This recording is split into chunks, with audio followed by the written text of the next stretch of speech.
Today we will start topic chemical bonding. Chemical bonding.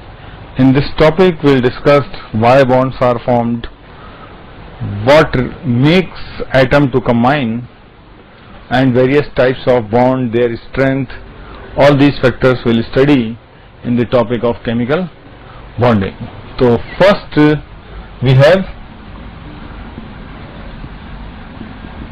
chemical forces. Chemical forces.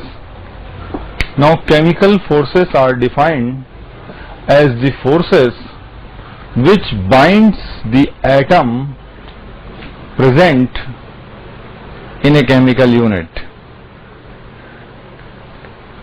Now it is basically a attractive force which stabilizes the chemical unit. Atoms individually are unstable. For example, we have atoms, individual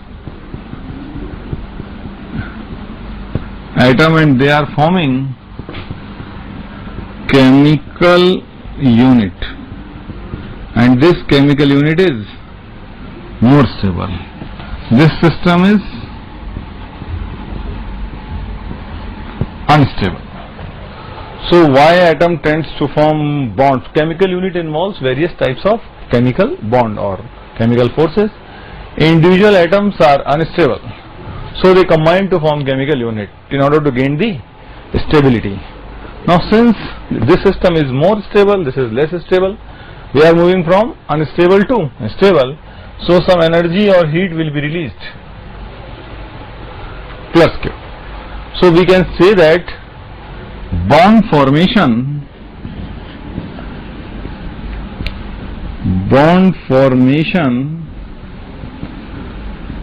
is an exothermic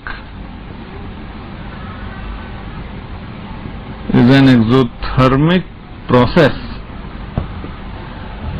Bond formation is an exothermic process.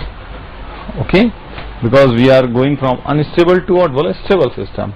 Or we can more specifically write delta H, change in enthalpy, bond formation is negative, indicating that the process is exothermic in nature. So bond formation is an exothermic process. Now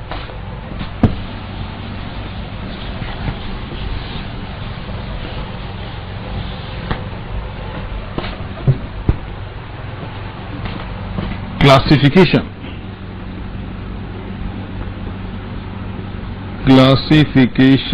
of chemical forces.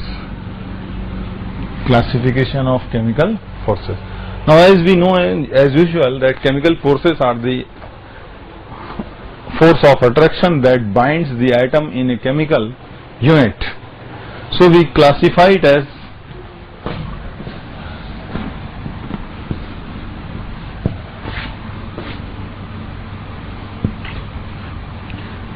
chemical bond.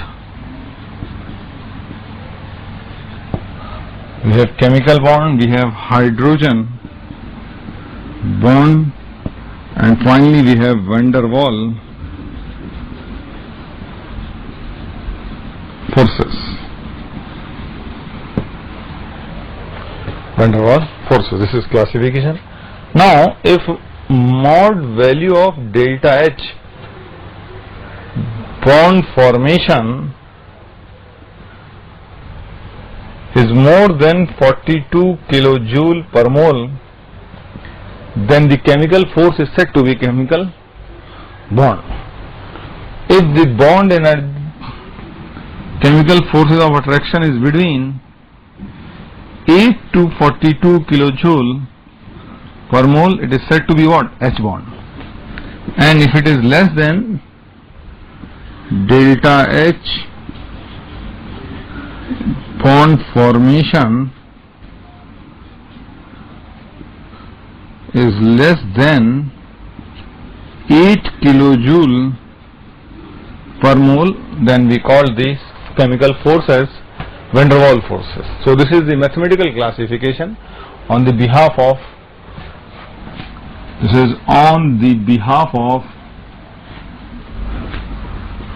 energy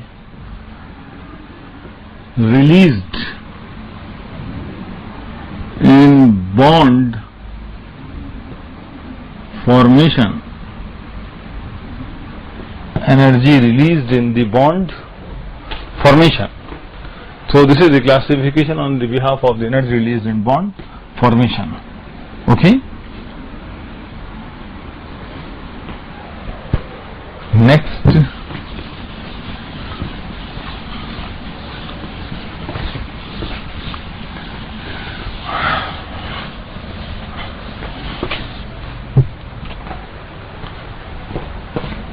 classification of chemical bond on the behalf of electronegativity. Now on this behalf we have first electropositive plus electropositive atom forms metallic bond. Metallic bond. Second, electropositive and electronegative atoms forms ionic bond or electrovalent bond. And third, electronegative and electronegative, they form covalent bond. So this is the classification of bond on the behalf of electronegativity of the combining atoms. And in all these cases, these are examples of chemical bond. Chemical bond. So in all such reaction, delta H bond formation is greater than 42 kilojoule per mole. 42 kilojoule per mole. So this is some another classification.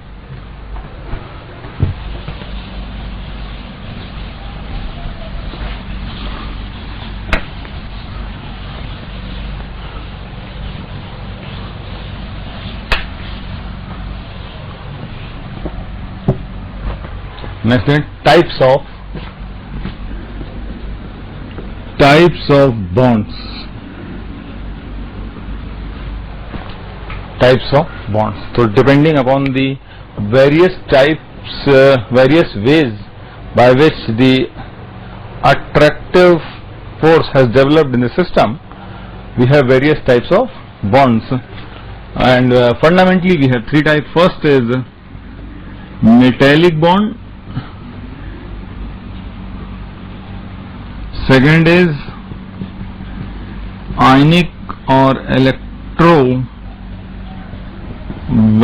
bond, and third is covalent bond.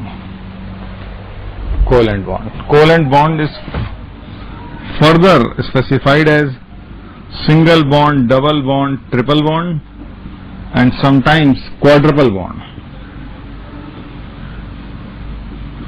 Quadruple bond, but it is very rare, generally existing in transition metal compounds.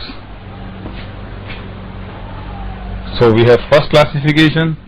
Second classification, we have sigma bond, pi bond, and delta bond. Sigma bond is formed by head-on overlap. Pi bond is formed by sidewise overlap, and delta bond is also formed by what? Sidewise overlap. But we will discuss it further. Third classification we have polar and non-polar covalent bond. Polar and non-polar covalent bond. This classification is based on the behalf of dipole moment. Okay? Mu polar bond is not equal to 0 and mu non-polar bond is equal to 0.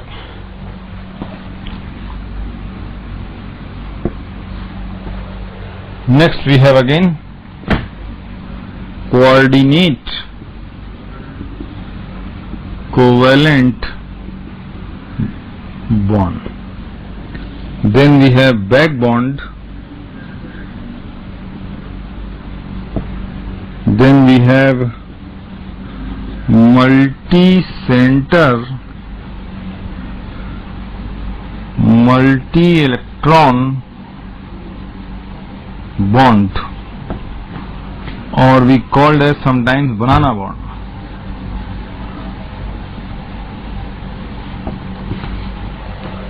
Banana bond. One more type of bond we have, odd electron bond. Odd electron bond. So these are various types of what? Covalent bond.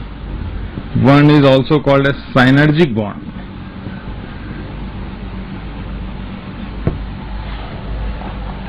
So these are the various types of covalent bond. Some more classification is there, but it is beyond the scope of your syllabus.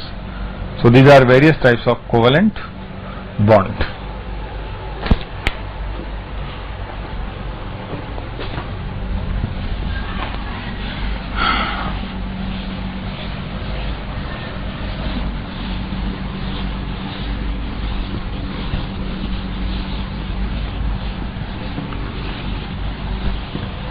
Now I will discuss about these bonds in detail. First, to just see, if there is an atom A and there is an atom B, and they are sharing electrons, covalent bond is formed by sharing of electrons, and sharing is indicated by intersection of circle. Just say it, this electron is the intersection of two circles, so indicating that this electron is the part of A also, and crossed electron is also the part of what? B. So we represent this sharing as A and B. Short line indicates what? Sharing. So we cannot draw again and again the intersection of circle, but short line indicates what? Sharing. Okay. Now if we have two sharings, will indicate by A double bond B. If we have three sharings, we will indicate by triple bond C. So this is the indication of what? Sharing. And number of covalent bond or number of sharing around a given atom is referred as its covalency. For example, the covalency of A in this compound is 1. Covalency of A in this compound is 2, and covalency of A in this compound is 3. Okay, so covalency is the number of sharing shown by given atom. Okay, then for example, there is a compound like A triple bond B, single bond C, double bond D. So what is covalency of A in this compound? Covalency of A will be what? How many sharing it shows? 3 sharing with B, 2 sharing with D, and 1 sharing with A. So we have total how many sharing? 3, 2, 1. So we have covalency of A is 6. Covalency of B is 3. Covalency of D is 2, and covalency of C is 1. So covalency of an atom in a compound, in a covalent compound, is a number of sharing shown by it. So we have single bond, double bond, and what? Triple bond. Okay. So the covalency of A is 6, B is 3, D is 2, and C has covalency 1.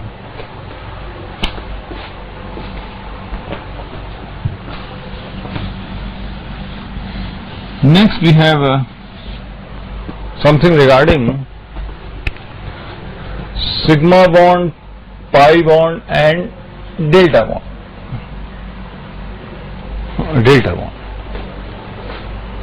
So first is sigma bond. Sigma bond is formed by head-on overlap. It is formed by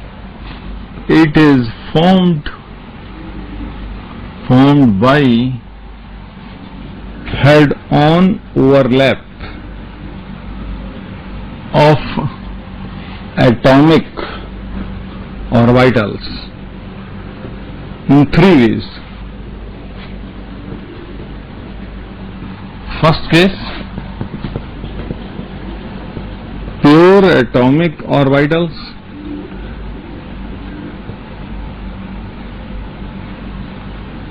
Second case, both pure. Second case is one pure and one hybrid atomic orbital. And third case we have both hybrid atomic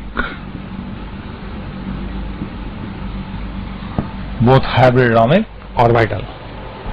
So it is formed by 3 types of interactions. One by both are what? Pure atomic orbital, one pure, one hybrid, both hybrid atomic orbital. So we'll explain one by one. And this sigma bond is formed along internuclear axis. Internuclear axis is the axis obtained by joining nucleus to nucleus of combining atom. Okay? Of combining atom. So just say it. First case, both pure atomic orbital. Let's say we have S in, this is nucleus, and S, and this is called as internuclear axis.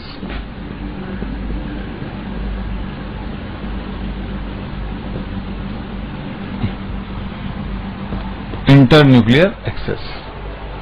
Okay. Now this will form this bond. So we called as SS sigma bond. SS sigma. This is nucleus. This is internuclear. So this is formed by head-on overlap along internuclear axis. Now these are both pure. Let's say 1s and 1p.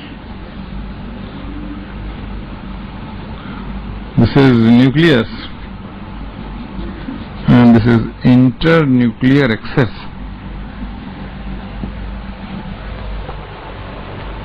So we say that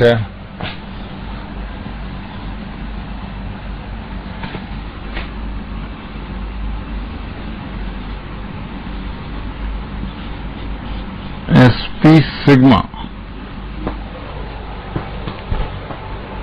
So we say that it is sp sigma, and again just see it, this plus both are pure p orbitals like internuclear axis, and we are representing it as, this is called as pp sigma. So these are cases of pure atomic orbitals. So this is case of pure atomic orbitals combining in this way, both pure, they are forming sigma bond along head-on along internuclear axis. Now just see it second case.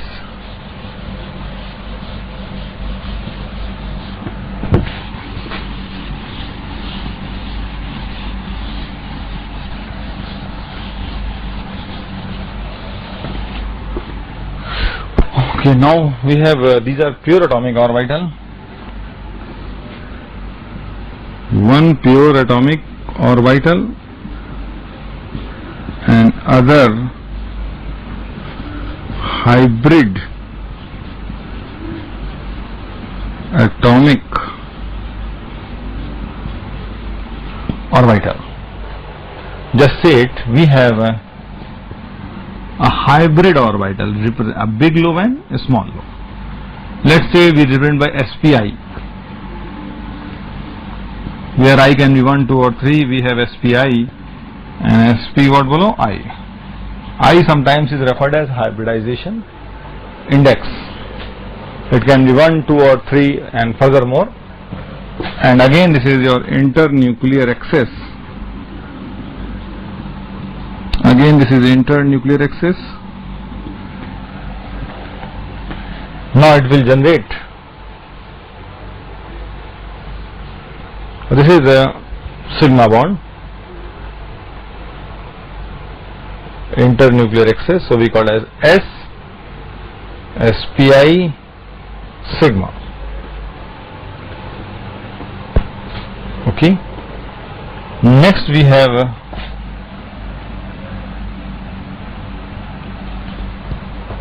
SSPI sigma. Next we have, just wait. So just see it.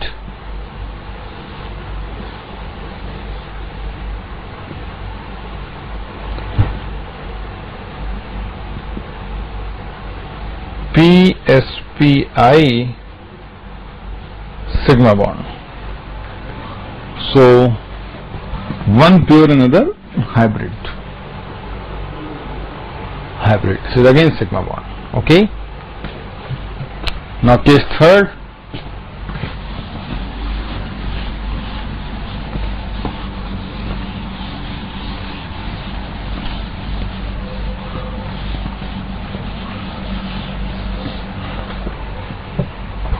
Case third. Both are hybrid orbitals, and as we know that the hybrid will consist of one big lobe and one small lobe. Big lobe is referred as head and small lobe is referred as tail. So we have a hybrid orbital. Let's say this is a hybrid orbital, we call as SPI, and other we have hybrid orbital SPI dash, and this is internuclear axis.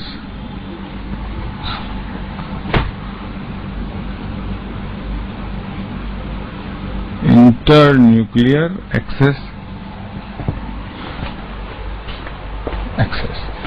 Now it will form a sigma bond and will represent it as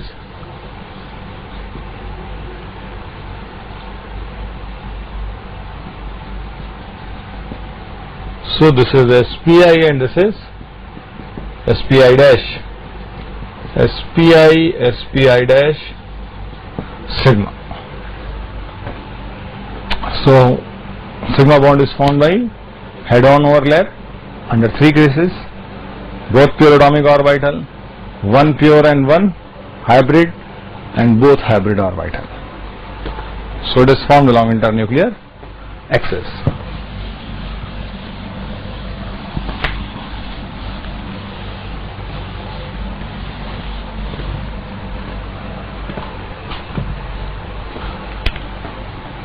Next we have pi bond. It is formed by side-wise or lateral overlap of pure atomic orbitals by three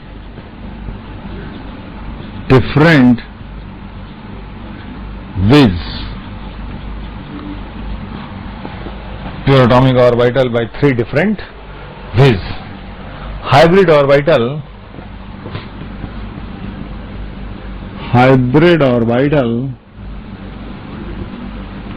cannot form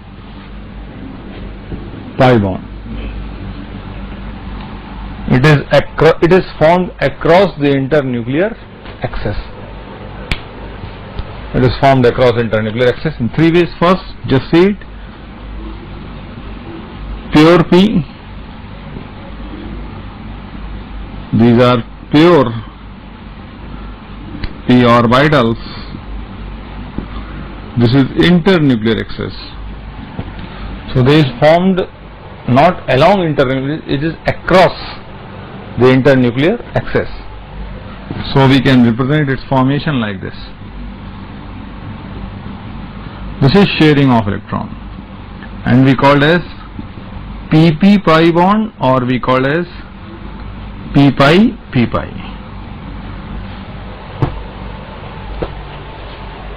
Second case by which the pi bond can be formed, one is p orbital and other is d orbital. Remember that this d can be dxy, dyz or dzx. It cannot be dx square minus y square, and it cannot be dz square. Now they will form sidewise overlap.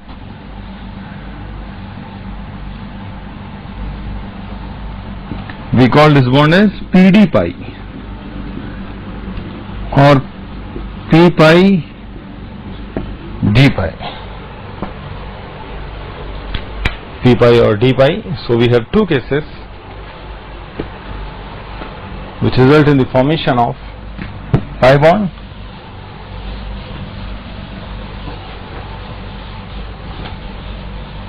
And third is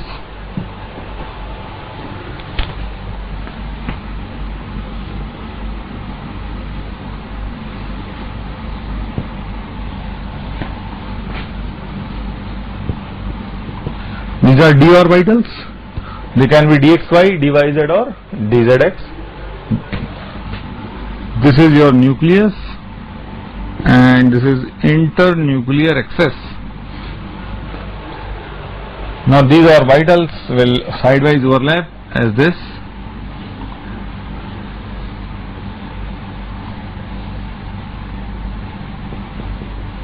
And we call this bond as d pi d pi or dd pi. Okay.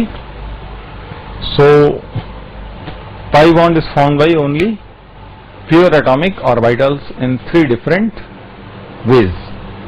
One is p pi p pi, other is p pi d pi, and finally we have d pi and d pi. Okay.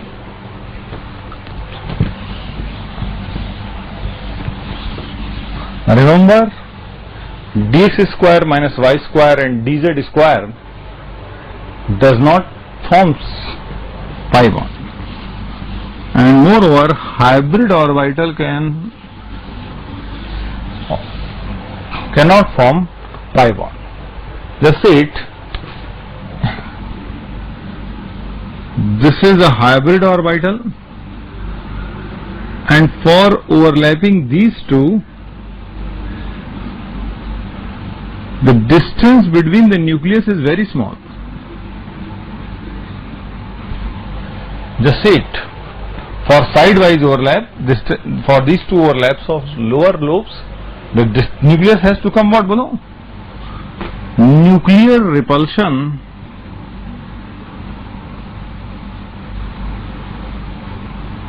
dominates, and this pi bond does not form. This overlap become highly unstable because nucleus is positively charged and this nucleus is also positively charged. So for forming pi bond with hybrid orbital, the orbital has to be bring very close, and so much closeness will result in repulsion. So hybrid orbital cannot form pi bond.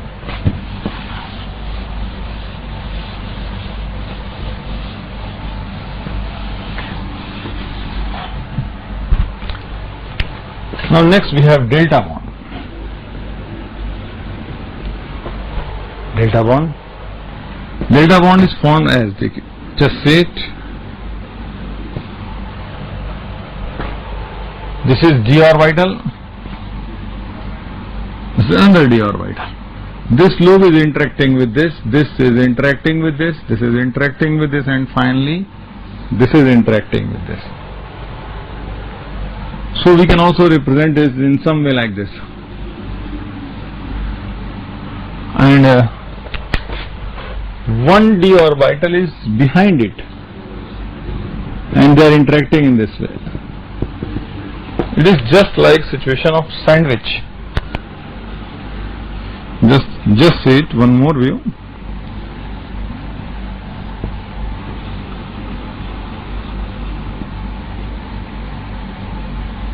Just see it. Now this interact with this. So we have this lobe interacting with this, and finally we have this lobe interacting with this, and this lobe is interacting with this. You just see it. It is just like a sandwich. You just press these two. Okay. Now order of strength is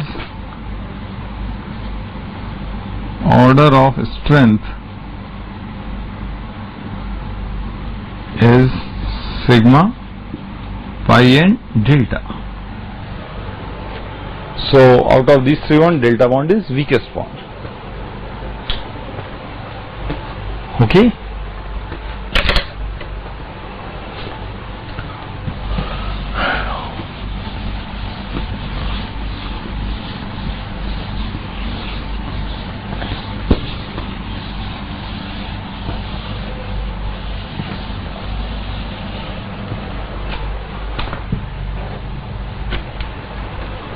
Next is allowed and disallowed. Allowed sigma and pi bond. Allowed and disallowed sigma and pi bond. So as we know that from higher mathematics, the bond is formed by constructive interference of the wave function of the orbitals. Constructive interference, as you know, that increases light in case of interference with light, increases sound in case of interference with sound. Here we talk about electron density. Constructive interference increases electron density, destructive interference decreases electron density. So constructive interference increases electron density in the internuclear region. So for bond formation we require constructive interference. No bond is formed between two orbitals when the interference is destructive. And moreover, one more situation, that orbital cannot interact, and that interaction, that situation can be described as constructive and destructive simultaneously mathematically, but such cases theoretically not possible. No interaction is allowed. So for we have allowed overlap,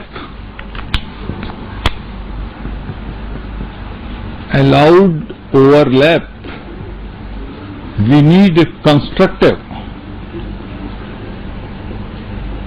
interference. We need constructive interference, or we also called as in phase interference. ठीक है.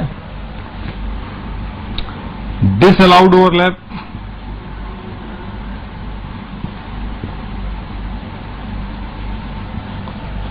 disallowed overlap, we have two conditions: destructive interference or out of phase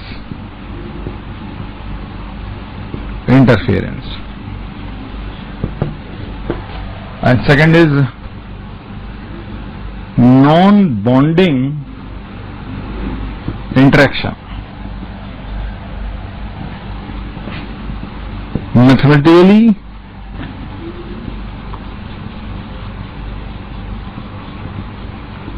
constructive and destructive simultaneously.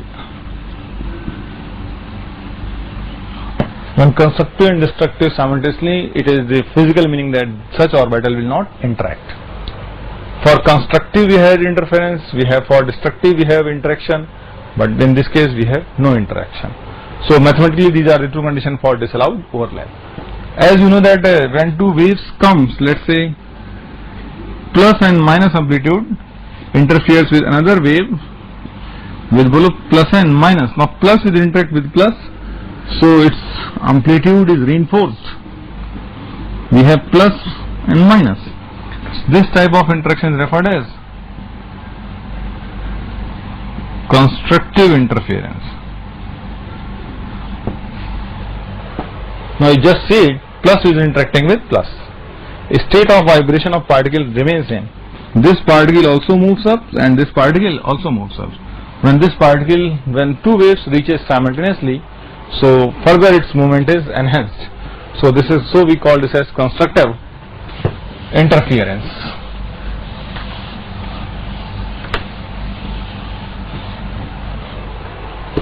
So we call this as constructive interference. Now in case of destructive interference, just see it. If we have a two wave plus n mod minus interacting with another wave which is minus n plus, so net wave may be something like this, very small amplitude. So this is a case of destructive interference. One particle is feeling positive, another particle is feeling negative amplitude, and so these waves destroy each other, and finally net is positive or negative, whatever may case be. Destructive interference is also referred as out of phase interference. So signs are important. For constructive interference, we can write same sign interaction.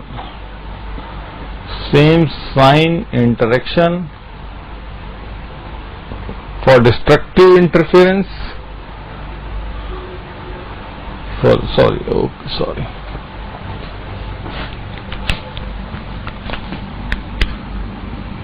constructive interference means same sign interaction, plus interacting with plus or minus interacting with minus. Other is destructive interference. It involves opposite sign interaction. Opposite sign interaction. It involves opposite sign interaction. Okay. Now, as usual, you know, maybe knowing that S orbital has either plus sign and minus sign. This is sign of wave function, and this sign has nothing to do with charge, like in case of amplitude.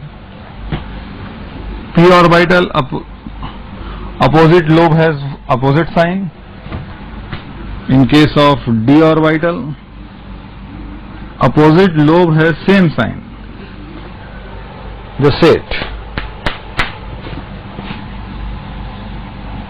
or we have in case of plus plus minus, and again we have plus plus minus minus.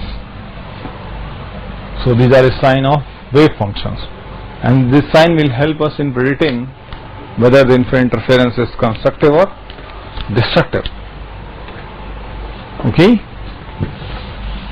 Now for example, just say it.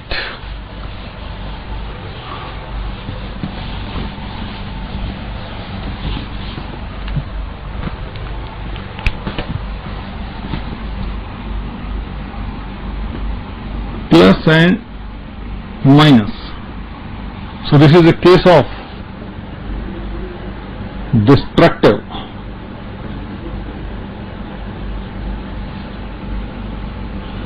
interference.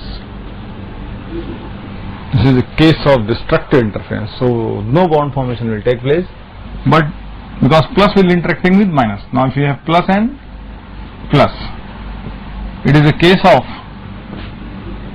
constructive interference. It will result in formation of bond.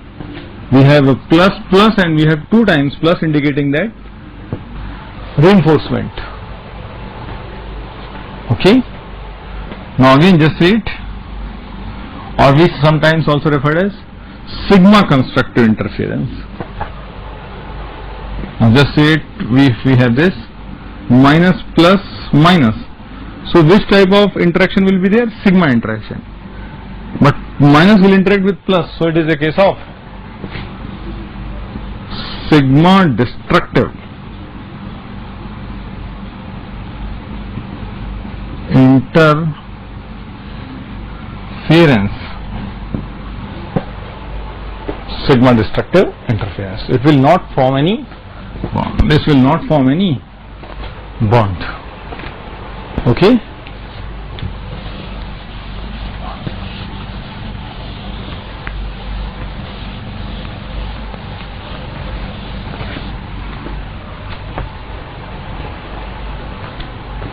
Now just say it. Plus interacting with plus. So plus will interact with plus, it is a case of sigma constructive.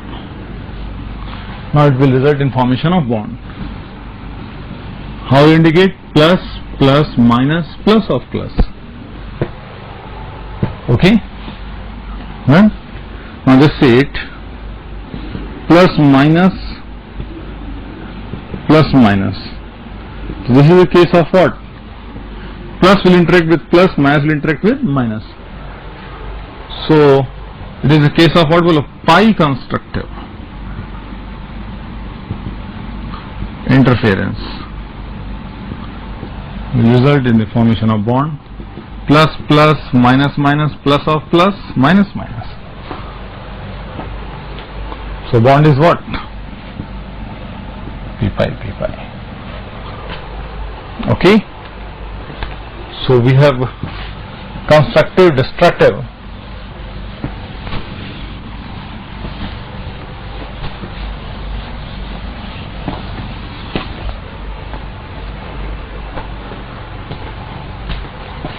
Next, just see it. Plus minus minus minus plus plus. Which type of interaction is this there? Plus will interacting with minus, minus will interacting with plus. So it is case of pi destructive. It will not result in formation of bond. But simultaneously, if we go for this plus minus plus plus minus minus,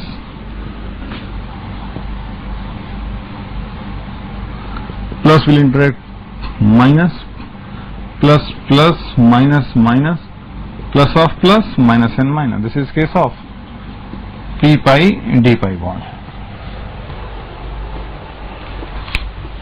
Okay. So it is a case of pi constructive interference. So I hope that you have learned about when bond will be formed and when bond will not be formed. Bond will be formed when interference is what below constructive. It can be sigma constructive or pi constructive. Now just see it some more interesting situations. Let's say plus minus and this is plus and this is internuclear excess. Now if this overlaps, it will result in this situation. Here we have plus of plus, here we have minus plus. So it is a case of constructive interference and this is case of destructive interference. Such situations are called as non-bonding interaction.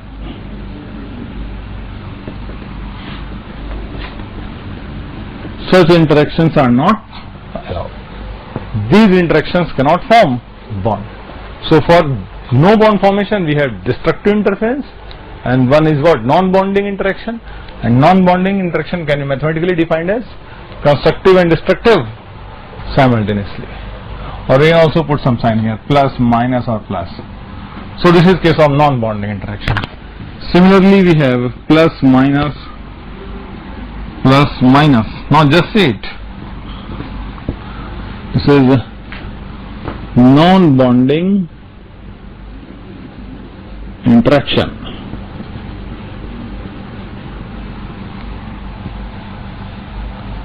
Plus, minus, and it will overlap as this. Plus, minus, plus of plus, minus plus. So this is a case of constructive interference. This is a case of destructive. Again it is case of non-bonding. Now just see it. One more interesting case. Plus, plus, minus, minus. Plus, plus, plus, minus, minus, plus, plus of plus, minus plus, non-bonding. So these are cases of non-bonding interaction.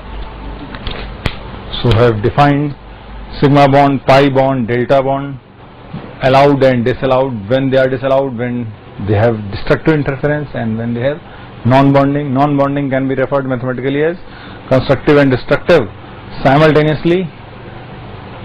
And finally we have gone through the why atom tends to form, because we know that atoms individually are unstable. They form some chemical unit, and chemical unit consists of various force of attraction. That force of attraction stabilizes it. This is the only reason why atom tends to form bond, because individually they are what? Unstable. Now since a chemical unit formed by atoms is relatively more stable than atoms, so energy is released, and hence bond formation is exothermic process. And next we have seen the various types of bond. Basically we have three bonds: metallic bond, ionic bond and covalent bond. Covalent bond can be of further many types, as we have seen that it can be single, double, triple depending on number of sharing. It can be sigma, pi and delta depending upon nature of overlap of orbital. It can be polar and non-polar depending upon dipole moment of the orbital, and it can be a coordinate and back bonding. We have some other types of covalent bonding like odd electron bond, multi-center multi-electron bond, or we call it as banana bond. This is a type of electron deficient bond. We have seen synergic bond. So various types of covalent bonds are there, and further we'll again discuss about these bonds. So this only gives an introduction about the introduction of the chemical bonding. So this completes this lecture, and next we'll continue further.